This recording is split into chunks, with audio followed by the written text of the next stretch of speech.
Kita nak bersama dengan Datuk Dr. Zainal Arifin Omar, Presiden Persatuan Pakar Perubatan Kesihatan Awam Malaysia. Assalamualaikum, Datuk.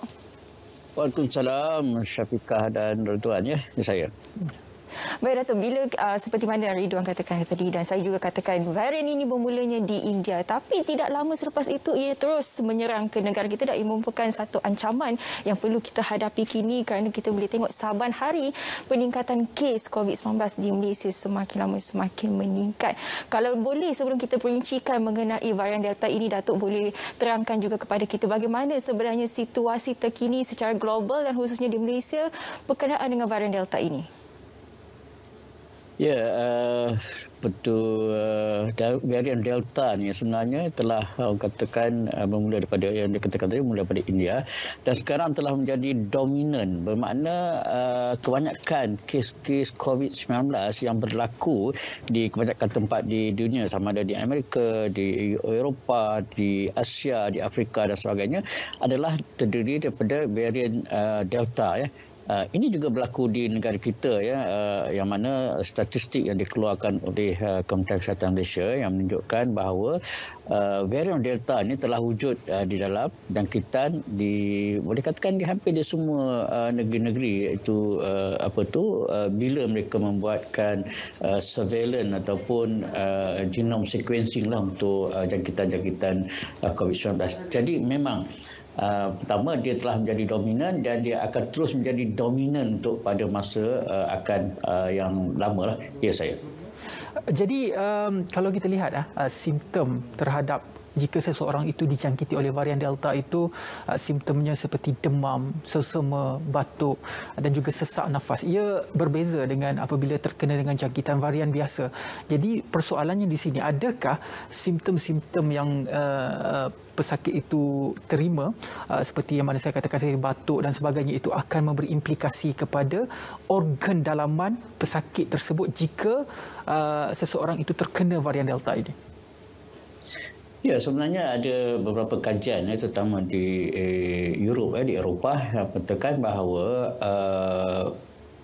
pesakit yang dijangkiti oleh varian Delta ni, dia punya volume ataupun kandungan virus itu adalah tinggi, dalam masa yang cepat, berkali-kali ganda. Jadi bila volume ataupun beban virus ini banyak atau tinggi di dalam sistem kita, bermula daripada sistem respiratory, sistem pernafasan atas, kemudian dia akan masuk ke dalam sistem paru-paru dan seterusnya akan menjangkiti organ-organ lain. Jadi kerana sebab dia beban dia tinggi, volume dia tinggi.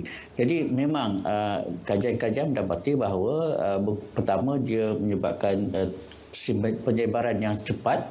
Yang kedua, dia juga boleh bertukar, daripada kategori 1 dan 2 itu kepada kategori yang lebih tinggi, 3, 4 dan 5 pada maksud waktu yang terdekat, dan jumlah volume ataupun beban virus load tadi di dalam pesakit tersebut. Ya, saya.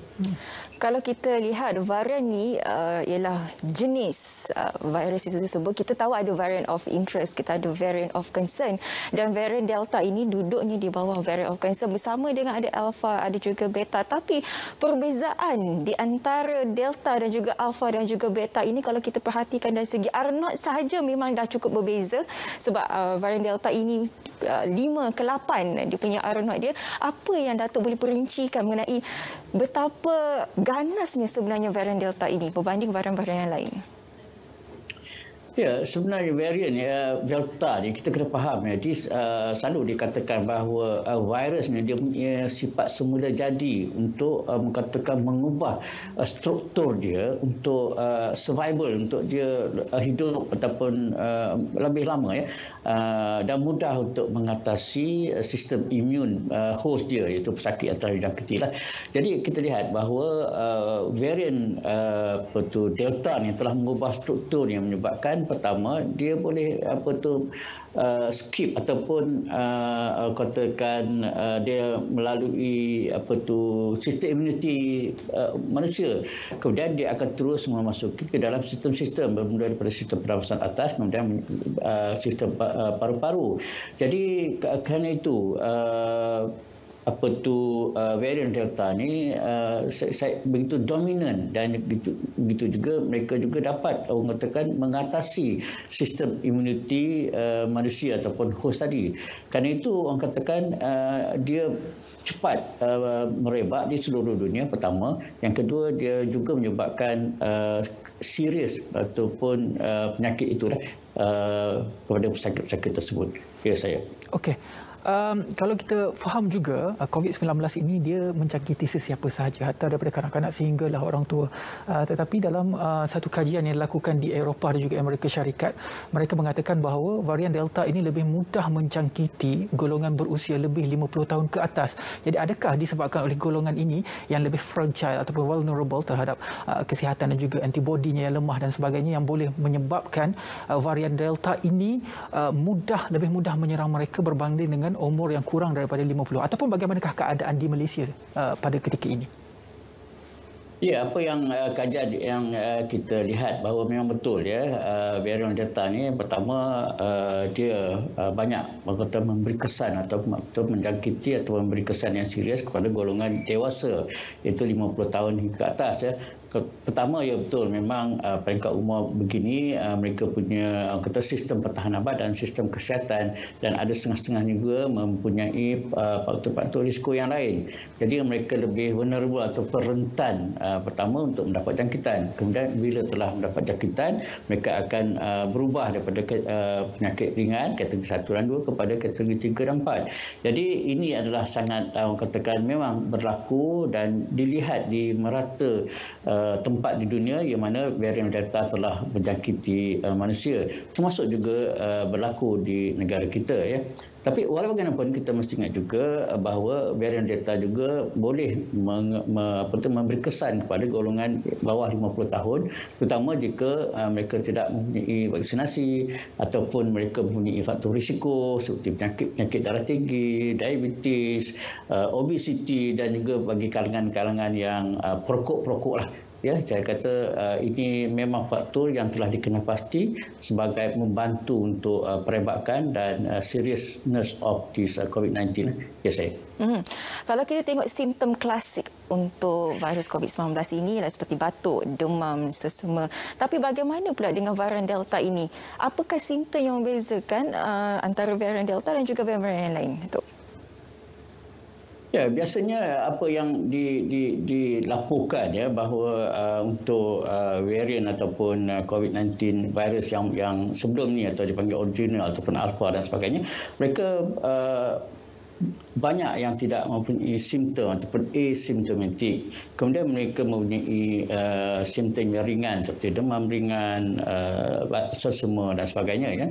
Tetapi berbandingkan dengan varian Delta ni, tanda ataupun simptomnya lebih tinggi ataupun lebih visible atau boleh signifikan lah. Terutama dari segi demam yang tinggi, batuk, sesama, kemudian juga ada mengalami perubahan di dalam buang air besar, curi bilik dan sebagainya, dan juga orang katakan dia cepat dan lebih kuat lagi berbandingkan dengan simptom untuk yang asal dia saya. Jadi adakah disebabkan oleh perwatakan varian Delta ini yang seperti mana Dato' ceritakan, dia lebih cepat, lebih kuat, lebih ganas, lebih banyak menyerang dalam tubuh badan?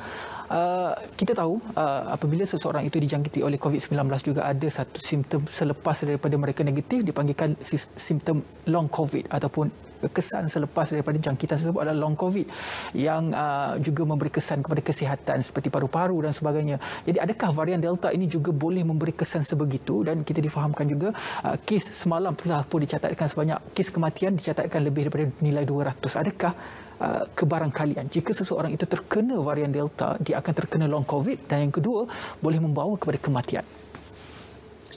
Ya, daripada laporan dan kajian lah, kerana pertama untuk varian asal ataupun virus asal memang sebab dia telah mengambil masa lebih daripada 1 tahun ya, 1 tahun setengah, jadi telah ada perjumpaan ataupun finding yang mengatakan long COVID berlaku kepada mereka setelah 3 hingga 6 bulan ya. Dan untuk varian Delta ni sebenarnya sebab kita baru jumpa Disember 2020 di India, dan sehingga sekarang mungkin telah mengambil masa beberapa bulan. Tetapi dari kajian-kajian dan andaian-andaian bahawa long COVID juga akan berlaku kepada pengidap-pengidap COVID-19 varian Delta dan jika dilihat daripada katakan dia punya kesan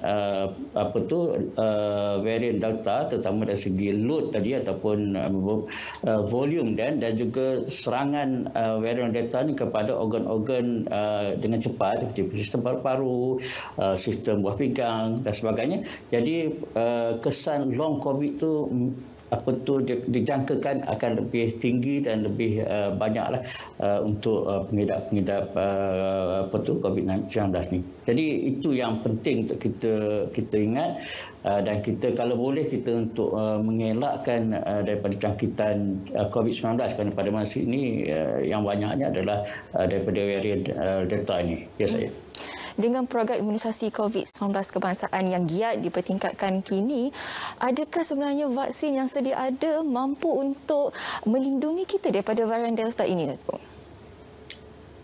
Ya, alhamdulillah daripada ini kita berdasarkan pada kajian laporan yang berlaku semasa mengatakan in the real situation bermakna daripada pengalaman negara-negara luar dan negara-negara yang telah menggunakan vaksin, apa yang performa vaksin yang kita ada sekarang, contoh seperti Pfizer, AstraZeneca dan sebagainya, ia boleh melindungi kita daripada jangkitan COVID-19.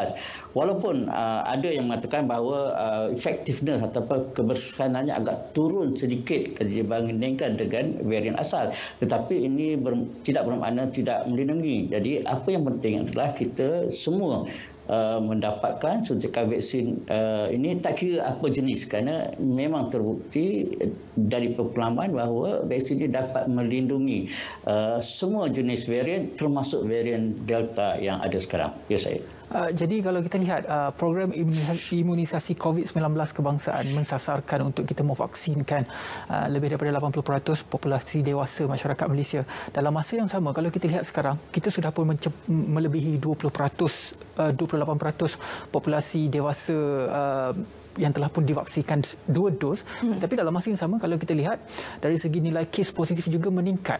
Persoalannya di sini, adakah apabila kita melaksanakan program imunisasi COVID-19 kebangsaan ini, pertama, adakah ia mampu untuk menurunkan nilai kes itu?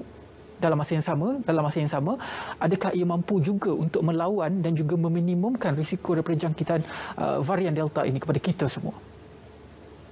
Ya, kita kena faham sebagai orang awam, kita faham jangkitan COVID-19 yang berlaku dan boleh berlaku, dia ada dua sebab Pertama, dia memang berlaku kepada mereka yang tidak dapat vaksin, maka mereka tidak ada perlindungan, maka lebih mudah dapat jangkitan tak kira di mana dan bila-bila masa. Ini adalah menyebabkan kes akan terus meningkat tinggi. Yang kedua, walaupun kita telah memberi vaksin ini, kita kena ingat bahawa ada juga berlaku kita panggil breakthrough infection, mana walaupun mereka telah dapat vaksin tetapi dia punya effectiveness tu tidak mencapai 100%. Jadi ada juga kalangan mereka akan mendapat jangkitan tetapi tidaklah terlalu tinggi. Dan bila kita combinekan kedua ini, maka kes itu kita lihat akan tetap ada, kerana jangkitan dalam komuniti kita memang telah banyak. Jadi yang paling penting sekali ialah kita mesti dari segi coverage kerajaan negara, kita mesti meningkatkan liputan vaksinasi ini secepat dan setinggi mungkin. Kalau kita kata kalau kita ada supply yang cukup, kalau kita boleh buat even 24 jam pun kita buat program 24 jam, kerana kita kalau boleh kita nak mencapai sehingga 60, 70 atau 90% dalam masa terdekat. Jadi kita boleh lihat bahawa kes-kesnya akan menurun dan juga kita akan selesa untuk kita membuka aktiviti-aktiviti kita kehidupan biasalah. Ya saya. Datuk, selain daripada kita nak mengekang penularan COVID-19 ini, terutamanya varian Delta ini, ini. Satu lagi yang perlu kita hadapi ialah penularan berita-berita yang kurang sahih di luar sana yang disebarkan oleh mereka-mereka yang tidak tahu asal-usul faktanya. Seperti mana kalau kita boleh lihat sekarang ni orang tengah sibuk memperkatakan mengenai ivermectin. Itu satu. Mungkin Datuk boleh mengulas lebih lanjut keberkesanan ivermectin ini sebenarnya di dalam masalah yang kita hadapi iaitu COVID-19 ini. Bagaimana sebenarnya? Ya, kadang-kadang saya pun stres juga bila baca banyak berita-berita daripada profesional dan non-profesional. Ya, memang stres kita. Kadang-kadang kita kata apalah rakyat kita ni nak menyebar berita-berita yang tak sahih. Ya. Okey, contoh ya sebagai ivermectin. Sebenarnya saya katakan tidak berpihak kepada pro ataupun kontra ivermectin. Saya berdasarkan kepada fakta-fakta sains dan kajian-kajian. Kerana saya juga menyemak kajian-kajian terkini seperti meta-analisis dan juga terkini ialah Cochrane yang semua profesional kesihatan akan menunggu dipanggil Cochrane Review on Ivermectin. Jadi dapatan terbaru mengatakan bahawa sehingga ini belum ada bukti yang sahih yang mengatakan bahawa penggunaan Ivermectin boleh mengatasi satu placebo ataupun standard of care yang digunakan dalam rawatan COVID-19. Kerana itu kebanyakan otoriti di dunia mengatakan bahawa kita tidak menyarankan untuk penggunaan ivermectin kepada untuk merawat, untuk mencegah penyakit COVID-19. Tetapi ada juga otoriti yang mengatakan mereka tidak mensarankan against or for, mana nak guna pun boleh, tak guna pun boleh. Jadi bergantung. Tetapi mestilah berdasarkan kepada nasihat atau preskripsi doktor. Jadi untuk Malaysia kita menggunakan pendekatan bahawa kita menunggu Kementerian Kesihatan, NPRA dan sebagainya repurpose ivermectin untuk kegunaan manusia COVID-19.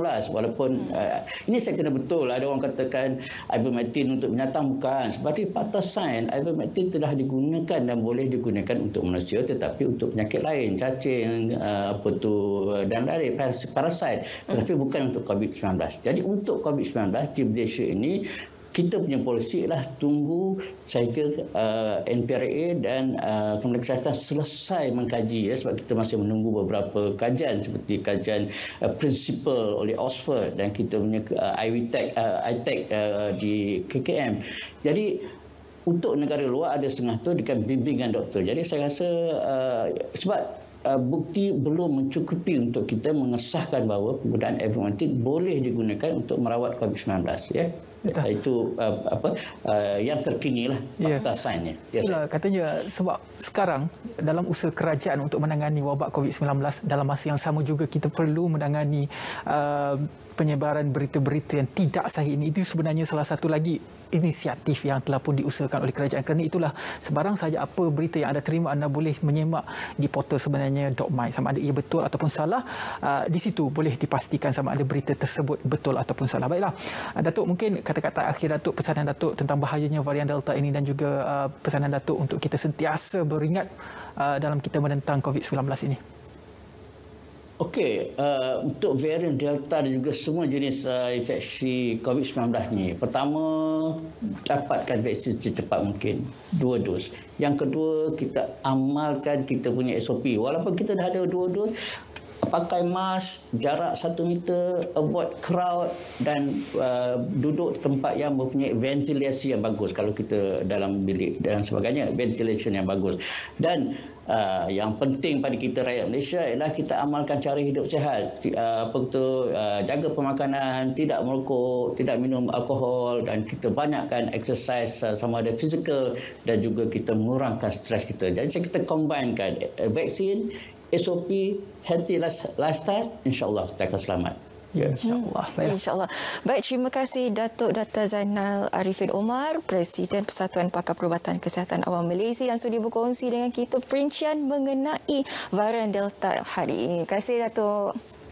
Sama-sama, insya-Allah. Baiklah, kita berehat seketika, kita kembali selepas ini dalam Selamat Pagi Malaysia. Banyak lagi kita akan kongsikan kepada anda, terutamanya berkaitan dengan kesihatan mental dalam kita menepani COVID-19 ini dan juga banyak lagi lah berita-berita mengenai Talkshow 2020 juga kami akan bawakan kepada